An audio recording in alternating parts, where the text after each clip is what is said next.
ঘৃণার মেরিন লিখেছেন মোহনা। পর্ব ৩। রাতে মেরিন যখন নিজের জামাকাপড় ভাঁজ করে আলমারিতে রাখছিল, নীর তখন কিছু কাজ করছিল। মেরিন নীরকে ডেকে বলল, বউ, আমি আপনার সরাসরি দেখতে পারেন। নীর বিরক্তির সাথে উত্তর দিল, তোমার ঠিক পিছেই যে একটা ঘড়ি আছে সেটা দেখো। তোমার দিকে তাকানোর আগে যেন আমি অন্ধ হয়ে যাই। পরের দিন সকালের নাস্তার টেবিলে এলাহি আয়োজন। কলিজা ভুনা, আলুর পরোটা, মাংস ভুনা, সবজি, পাস্তা, সুজির হালুয়া, এমন সব পদে টেবিল ভরা। খাবারের ঘ্রাণ, রং এবং রুপি বলে দিচ্ছিল খাবার কতটা সুস্বাদু হয়েছে। সবাই তৃপ্তি ভরে খেলেন। শুধু সকালেই নয়, দুপুরে আর রাতেও সবাই জমিয়ে খেলো।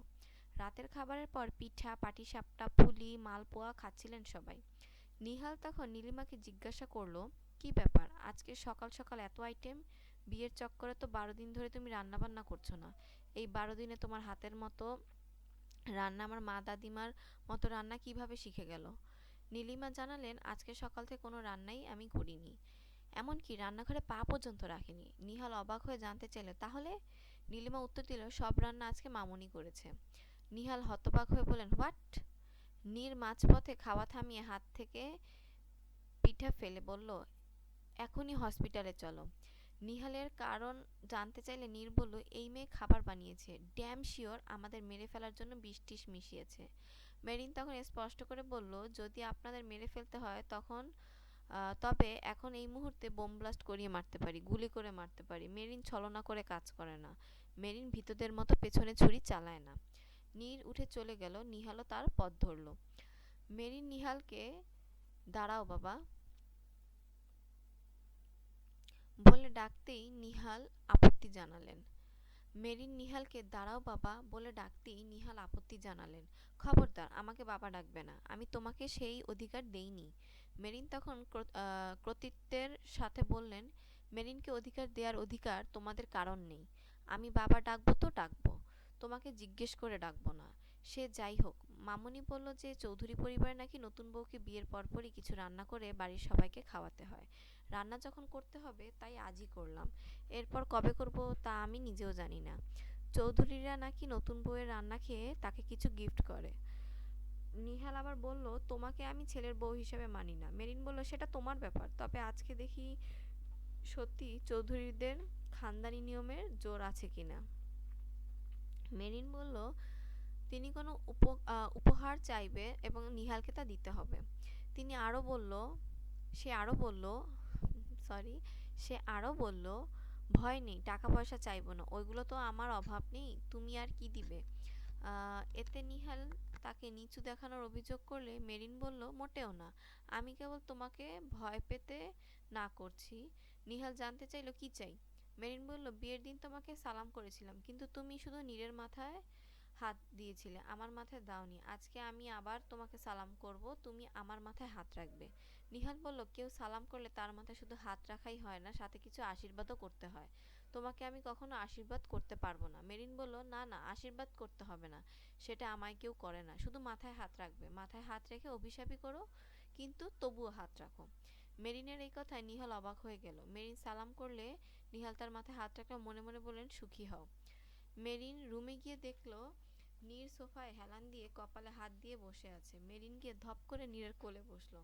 নীর অবাক হয়ে বলল, এই মেয়ে, আমার কোলে বসলে কেন? নামো, নামো বলছি।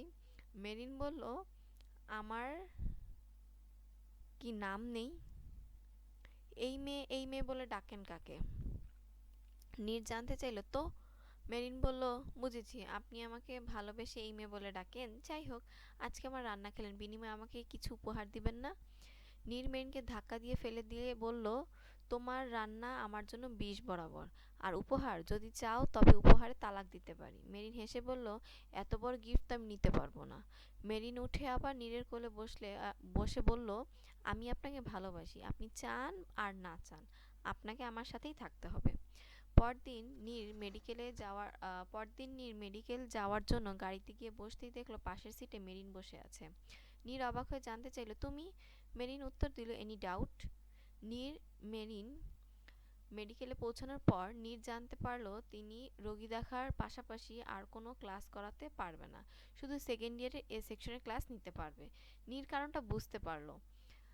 রোগী না দেখে তিনি রুমে বসে আছে। তখন তার কলিগ এলা তার রুমে এলো।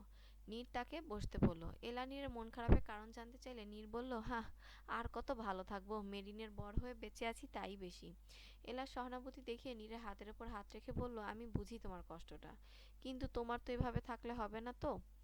তখনই কোথা থেকে মেরিন এসে এলার চুলের মুঠি ধরে দাঁড় করালো। নীর অবাক হয়ে বলল, তুমি?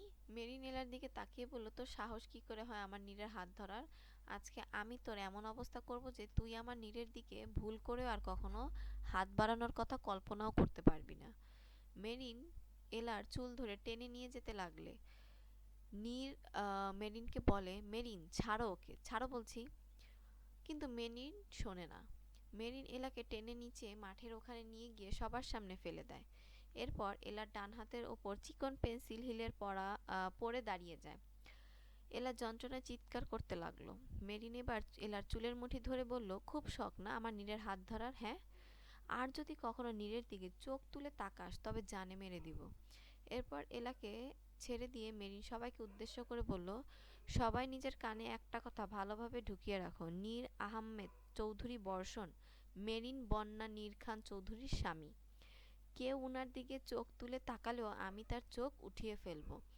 এরপরও যদি কেউ কলিজা দেখায় তবে আমি তার কলিজাটাই বের করে ফেলবো। 2 দিন পর তারা দুজন বাড়ি ফিরল। সামনে একটি গাড়ি এমনভাবে ব্রেক মারলো যে অ্যাক্সিডেন্ট এড়ানোর জন্য নীরকেও খুব জোরে ব্রেক চাপতে হলো, যার কারণে স্টিয়ারিংয়ে লেগে নীরের কপাল সামান্য কেটে গেল। মেরিন নীরকে বলল, নীর আপনি ঠিক আছেন? এই কথা বলেই সে অস্থির হয়ে গেল। পাগলের মতো করে তিনি সঙ্গে সঙ্গে ব্যান্ডেজ লাগাতে শুরু করলো। নীর তাকে আশ্বস্ত করে বলল সে ঠিক আছে। মেরিন দেখলো সামনের গাড়িটা স্টার্ট দিয়ে চলে যাচ্ছে। মেরিন নীরকে বলল, নীর আপনি পিছে গিয়ে বসুন। নীর কারণ জানতে চাইলে মেরিন তাকে জোর করলো। নীর বাধ্য হয়ে পিছনের সিটে গেল। মেরিন ড্রাইভিং সিটে বসে এমন গতিতে গাড়ি চালাতে লাগলো যে নীরের নীর ভয় পেতে শুরু করলো। মেরিন গাড়ি একদমই সেই গাড়ির সামনে গিয়ে থামালো। সরি, লাইনটা একটু আরেকবার পড়তেছি। মেরিন গাড়িটা একদম সেই গাড়ির সামনে গিয়েই থামালো। এরপর গাড়ি থেকে নেমে ড্রাইভারের কলার ধরে টেনে বের করে ইচ্ছামতো মারতে শুরু করলো। মেরিন বলল, তোর জন্য আমার নীরের কপাল কেটে গেছে, তোকে তো আমি। সে মেরেই ফেলতে চাচ্ছিল। ইতোমধ্যে অনেকজন সেখানে চলে এসেছিল। অনেক কষ্টে নীর মেরিনকে সরিয়ে আনলো এবং বলল, পাগল হয়ে গেছো, মরে যাবে লোকটা। মেরিন বলল, যাক, ওর জন্যই আপনি ব্যথা পেয়েছেন। নীর বলল, আরে এটা সামান্য একটু ব্যথা। মেরিন বলল, আপনার জন্য সেটা সামান্য, আমার জন্য নয়। জন, এর এমন অবস্থা করো যেন আর কোনোদিন গাড়ি চালাতে না পারে। জন তখন মেরিনের কাটা হাত দেখে বলল, ম্যাম আপনার হাত তো কেটে গেছে, রক্ত বের হচ্ছে। মেরিন অবহেলা করে বলল, ও হ্যাঁ, এমনভাবে বলছে যেন এই প্রথম কেটেছে। আসছি। নীর ড্রাইভিং সিটে বসতে গেলে মেরিন বাধা দিয়ে বলল, আরে আরে, আপনি ড্রাইভিং করবেন নাকি? মোটেও না, আপনি ব্যথা পেয়েছেন না তো কিভাবে ড্রাইভিং করবেন? মেরিন কাটা হাত নিয়ে ড্রাইভ করে বাড়িতে পৌঁছালো। নীর ঘৃণা থেকে মেরিনের কাটা হাতের কথা জিজ্ঞাসা করলে করলো না। আচ্ছা, নীর ঘৃণা থেকে মেরিনের কাটা হাতের কথা জিজ্ঞাসা করলো না। এভাবেই চলছিল দিনকাল। মেরিনকে দেখে নীর অবাক হলেও তার ঘৃণা এক বিন্দুও কমেনি। কিন্তু মেরিনের ভালোবাসা বেড়ে গেছে। সে সবসময় নীরের সামনে ঢাল হয়ে দাঁড়িয়ে থাকে, কোনো আঁচড়ও লাগতে দেয় না নীরের গায়ে। রোজ রাতে নীরের বুকে ঘুমায় আর সকালে গুড মর্নিং কিস দেয়।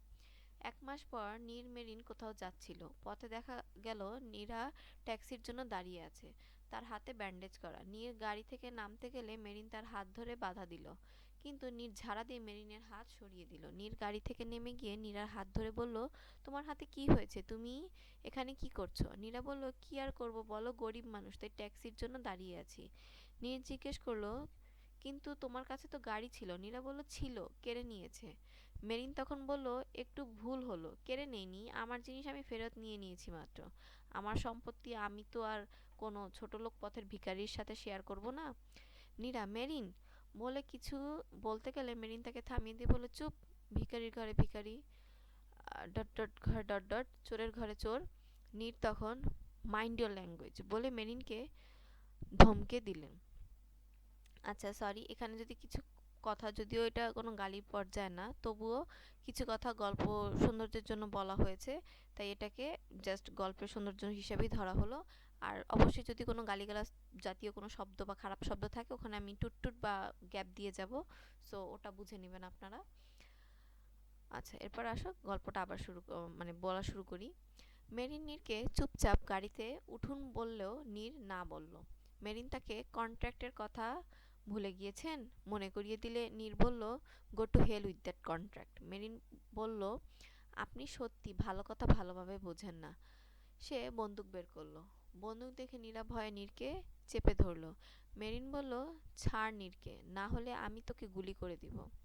নীর নীরার সামনে দাঁড়িয়ে বলল, করো গুলি। নীরার কাছে যেতে হলে আগে নীরকে জানে মারতে হবে। নীরের বুক থেকে কখনো নীরাকে সরাতে পারবে না।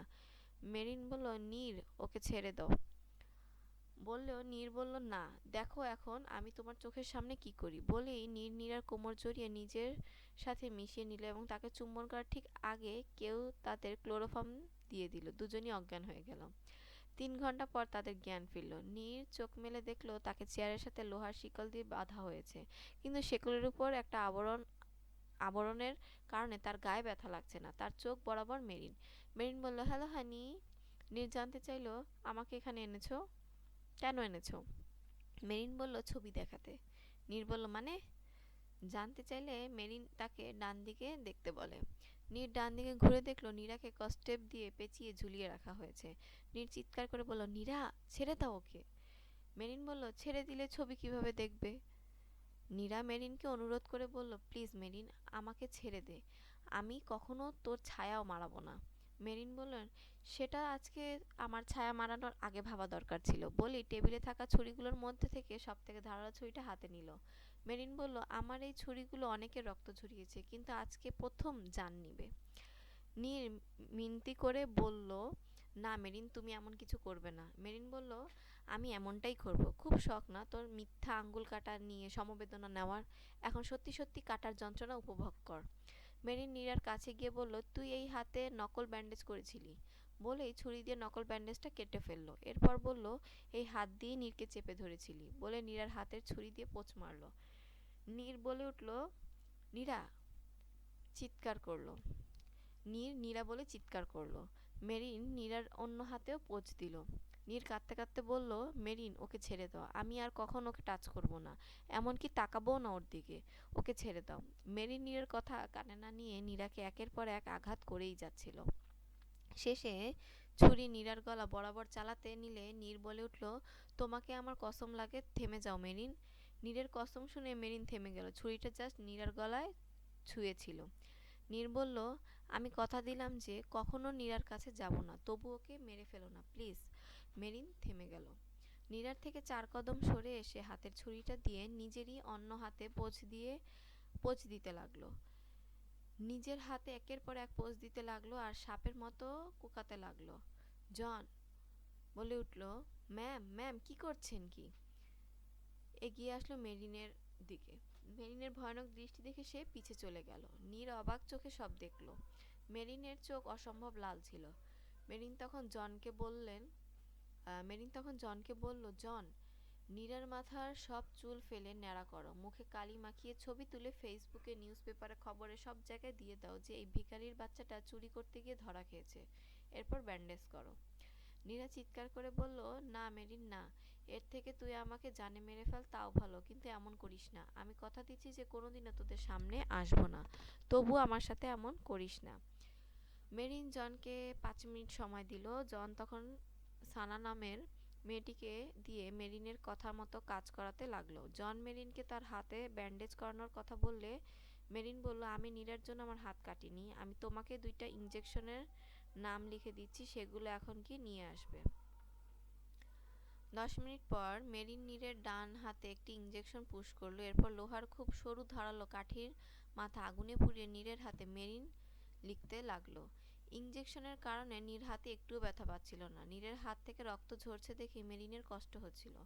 মেরিন তোতলানো কণ্ঠে বললেন, আম সরি, কত রক্ত বের হচ্ছে আপনার?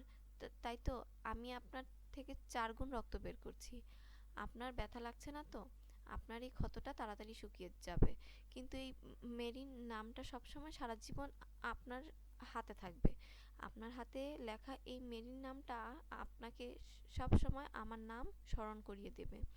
আপনি চাইলেও কখনো ভুলতে পারবেন না যে মেরিন আপনার বউ, আপনার লাইফ পার্টনার। আপনি না চাইলেও এই লেখার মতো আমিও সারা জীবন আপনার জীবনেই থাকবো।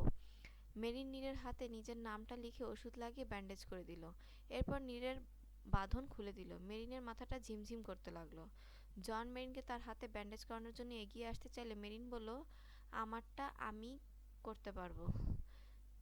জন, এ কি স্যার, কি করছেন কি বলে চিৎকার করে উঠলে মেরিন ঘুরে দেখলো নীর সেই লোহার কাঠিটা দিয়ে যেন কি লিখছে। মেরিন দৌড়ে গিয়ে নীরের হাত থেকে ওটা ফেলে দিল। মেরিন দেখলো নীর মেরিনের নামের আগে ঘৃণা শব্দটি লিখেছে। নীর বললেন, তুমি আমার হাতে মেরিন লিখছো আর আমি তার আগে ঘৃণা কথাটা লিখলাম। আমার হাতের মতো আমার মনেও এবং আমার জীবনেও তুমি আজীবন ঘৃণার মেরিন হয়েই থাকবে, কখনো ভালোবাসার মেরিন হতে পারবে না। মেরিন নীরের হাত দিয়ে ব্যান্ডেজ করতে করতে বলল, যেভাবেই হোক আপনার মনে আমার নাম তো থাকবেই, সেটা ভালোবাসার নাই বা হলো, হোক না সে নামটা ঘৃণার। ঘৃণার উসিলায় আমি সারা জীবন আপনার বুকের গভীরতা থাকতে পারবো, কারণ যাকে আমরা ভালোবাসি তাকে বুকের মাঝে রাখি, আর যাকে ঘৃণা করি তাকে আমরা বুকের গভীরে। ভালোবাসা ভোলা গেলেও ঘৃণা কখনোই ভোলা যায় না। আপনার ঘৃণা কখনোই আমাকে মেরিনের নাম ভুলতে দেবে না। মেরিন মরে গেলেও না। আর এটাই ঘৃণার মেরিনের বড় পাওয়া। নীর তখন বলল, মেরিনের মৃত্যু এখন নীরের সকল দোয়ায়। পরের দিন মেরিন পরীক্ষা দিচ্ছিল। হঠাৎ একটি মেসেজ পেয়ে সে পরীক্ষার মাঝপথ রেখেই ছুটল। নীর বারান্দায় দাঁড়িয়ে ফোনে কথা বলছিল। তিনি দেখলো মেরিন দৌড়ে কোথাও যাচ্ছে। নীর মনে মনে ভাবলো, এর না এক্সাম চলছে, এক্সাম রেখে কোথায় যাচ্ছে, জাহান্নামে যাক। কিন্তু এ তো এর স্টাডি নিয়ে অনেক সিরিয়াস। তখনই নীরের মোবাইলে নীলিমার ফোন এলো। তিনি জানতে পারলো মেরিনের দাদু ভাইয়ের অ্যাক্সিডেন্ট হয়েছে। নীরও হাসপাতালে গেল। হাসপাতালে ডাক্তার জানালো আঙ্কেলের রক্ত লাগবে। মেরিন বলল, ডক্টর আঙ্কেল, আমার রক্ত ও পজিটিভ, আমারটা নিন। ডাক্তার বলল, না মামুনি, তোমার এমনিতেই রক্ত শূন্যতা, তার মধ্যে বিপি একদম লো, তোমার শরীর থেকে রক্ত নিতে পারবো না। মেরিন বলল, আমার বাঁচা মরা ম্যাটার করে না, আমার দাদু ভাইকে বাঁচান। নীলিমা রক্ত খোঁজার ব্যবস্থা করতে লাগলো। নার্স জানালেন ব্লাড ব্যাংকে রক্ত নেই। মেরিন তখন ডাক্তারকে বললেন, দেখেছেন আঙ্কেল, আপনি আমার রক্ত নিন। ডাক্তার বললেন, কিন্তু একজনের জীবন বাঁচাতে গিয়ে আমি অন্যজনের জীবন নিতে পারবো না। মেরিন তখন ডাক্তারের কলার ধরে বললেন, এই ডাক্তার, এই আমার জীবনের বিনিময় হলেও আমার দাদু ভাইয়ের জীবন বাঁচান। এই পৃথিবীতে আমার বাঁচার দরকার নেই, কিন্তু আমার দাদু ভাইয়ের বাঁচার দরকার আছে। তাই আমার চিন্তা বাদ দিয়ে আমার দাদু ভাইয়ের জীবন বাঁচান, না হলে আপনাকে আমার হাতে কেউ বাঁচাতে পারবে না। ডাক্তার রাজি হয়ে বললেন, ওকে ওকে, ফাইন, কুল, চলো। মেরিন ভেতরে যেতেই কবির কণিকা দেশের বাইরে ছিলেন, খবর পেয়ে এসেছেন। হ্যাঁ, কবির বললেন, দাঁড়াও রানা। রানা হচ্ছে এখানে ডক্টরের নাম। কণিকার ব্লাড গ্রুপও ও পজিটিভ, তাই কণিকা বাবাকে রক্ত দেবে।